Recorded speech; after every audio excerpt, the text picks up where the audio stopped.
नाजरीन, आप देख रहे हैं रियासत का मशहूर व मकबूल यूट्यूब चैनल बज़्म आईना। वकील साहब पोस्ट सैयद कुदरतुल्लाह क़ादरी वकील साहब एक बार फिर करनूल की इंतहाई ज़रूरी अहम खबर के साथ आपके रूबरू हाजिर हूँ। ख़बर ये है कि आज YSRCP स्टूडेंट्स यूथ विंग की जानिब से एक पुरज़ोर एहतजाज मुनज़्ज़म किया गया। एहतजाज करनूल के RS रोड ज़िला परिषद से होते हुए ज़िला कलेक्ट्रेट करनूल तक पहुंचा। इस मौके पर एहतजाजी तलबा ने तेलुगुदेशम डाउन डाउन, नारा लोकेश इस्तीफ़ा दो के नारे लगाए।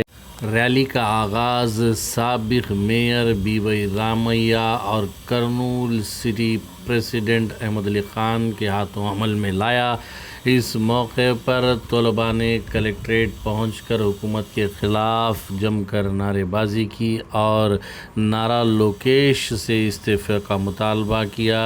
इस मौके पर आप तस्वीर और वीडियो में देख सकते हैं कि बड़े पैमाने पर YSRCP तलबा विंग की जानिब से एहतजाज किया गया है। DSC में जो धांधलियाँ हुई हैं उसको लेकर इस मौके पर YSRCP यूथ विंग प्रेसिडेंट ने बताया कि DSC में बड़े पैमाने पर धांधलियाँ हुई हैं, लिहाजा नारा लोकेश को चाहिए कि वो फौरी तौर पर इस्तीफ़ा दें और तलबा के साथ इंसाफ करें।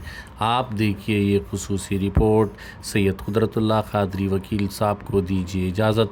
अगर आप हमारे चैनल को अब तक सब्सक्राइब नहीं किए हैं तो ज़रूर सब्सक्राइब करें, लाइक करें, शेयर करें, कमेंट करें, बेल बटन दबाना ना भूलें ताकि लेटेस्ट वीडियोस आप तक बआसानी से दस्तयाब हो सके।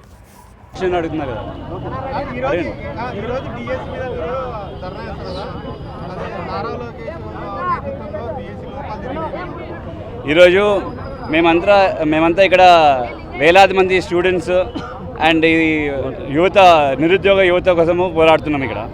సో ఈ రీసెంట్ టైమ్స్లో మీరు చూసిన దానికైతే ఈ మెగా DSC స్కామ్ గురించి మేము మాట్లాడుతున్నాం. పోయినసారి కూడా మేము ఇట్లాగే పెద్ద ర్యాలీ చేసాము. దాని తర్వాత మేము పాయింట్స్ కూడా తీసుకొచ్చాము. మా పార్టీ అధ్యక్షుడు జగన్మోహన్ రెడ్డి అన్న కూడా ప్రూఫ్స్తో పాటు ఆధారాలతో పాటు మీడియా ముందుకు వచ్చి చాలా ఎగ్జాంపుల్స్ కూడా ఇచ్చి చెప్పారు. కానీ వాటి మీద ఈ ప్రభుత్వం ఏమీ స్పందించట్లేదు. ఏమైనా ఉంటే మళ్ళీ ఎల్లో మీడియాతో మా పార్టీ వాళ్ళ మీద దాడికి వస్తున్నారు. So this is a clear cut.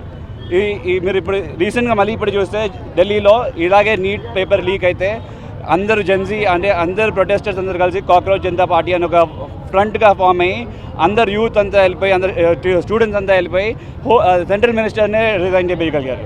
So ఇక్కడ మేమైతే క్లియర్ కట్గా మా అజెండా క్లియర్ కట్గా ఉంది.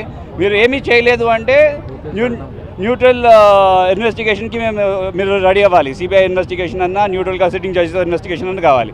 ఏమీ కారు. ప్లస్ మళ్ళీ మేము అడిగే క్వశ్చన్కి కూడా మీరు ఏమీ ఆన్సర్ చెప్పకుండా ఓన్లీ ఎల్లో మీడియా మీద చేస్తున్నారు. సో ఇది కరెక్ట్ కాదు అనేసి మేము ఇక్కడ వచ్చి దీనికోసం ఫైట్ చేస్తున్నాం. మా డిమాండ్ యాక్చువల్లీ మా 3-4 డిమాండ్స్ ఉన్నాయి. ఒక డిమాండ్ ఏంటంటే ఇదేంటిది ఈ DSC ఎగ్జామినేషన్ ఏదైతే జరిగిందో దాని మీద న్యూట్రల్ ఇన్వెస్టిగేషన్ జరగాలి through CBI or through sitting judge అనేసి. That is one. ఇంకొకటి ఏంటంటే fee reimbursements and college hostel reimbursement బకాయిలు ఆల్మోస్ట్ 9,500 crores ప్లస్ 500 crores అంటే 10,000 crores ఆగిపోయి ఉన్నాయి. దీనివల్ల స్టూడెంట్స్ జీవితాలు కూడా చాలామంది పాజ్లో అయిపోయాయి. ఎగ్జామ్స్ అన్నీ రాశారు కానీ వాళ్ళకి ఒరిజినల్ మార్క్ షీట్స్ కాలేజెస్ ఇవ్వట్లేదు, ఎందుకంటే వీళ్ళు ఇన్ని బకాయిలు ఉన్నారు కాబట్టి. సో ఇంత బకాయిలు ఉన్నందుకు వాళ్ళు మళ్ళీ ముందుకు చదువుకోలేకపోతున్నారు. ఈవెన్ టెక్నికల్ జాబ్స్ కూడా వాళ్ళు దొరకట్లేదు, బికాజ్ వాళ్ళకి ఒరిజినల్ సర్టిఫికేట్స్ దొరకట్లేదు కాబట్టి. సో మేము మా డిమాండ్ క్లియర్ కట్గా ఏంటంటే ఈ ప్రభుత్వం 9,500 crores అరియర్స్తో పాటు మొత్తం కంప్లీట్ పే చేసి అండ్ కాలేజెస్కి చెప్పాలి దట్ ఈ డిగ్రీస్ ఒరిజినల్ సర్టిఫికేట్స్ వాళ్ళకి మళ్ళీ రిలీజ్ చేయాలి అనేసి, స్టూడెంట్స్కి రిలీజ్ చేయాలనేసి మా పాయింట్. ఇంకొకటి ఏమంటే నిరుద్యోగ వృత్తి సూపర్ 6 హామీలో వచ్చి చెప్పారు కదా, ఎవ్రీ డిగ్రీ హోల్డర్ ఎవరైతే డిగ్రీ పాస్ అయిన స్టూడెంట్ నిరుద్యోగ వృత్తి వాళ్ళకి 3,000 rupees పర్ మంత్ ఇస్తా అన్నారు. సో ఆల్మోస్ట్ 2.5 years అయింది, ఇప్పుడు దాకా ఒక్కసారి కూడా ఇవ్వలేదు, ₹1 కూడా ఇవ్వలేదు. నా పాయింట్ ఏంటంటే ఇవన్నీ కూడా అరియర్స్తో బకాయిలతో మళ్ళీ ఖచ్చితంగా స్టూడెంట్స్ అదే నిరుద్యోగ వృత్తి ఇవ్వాలి అని. సార్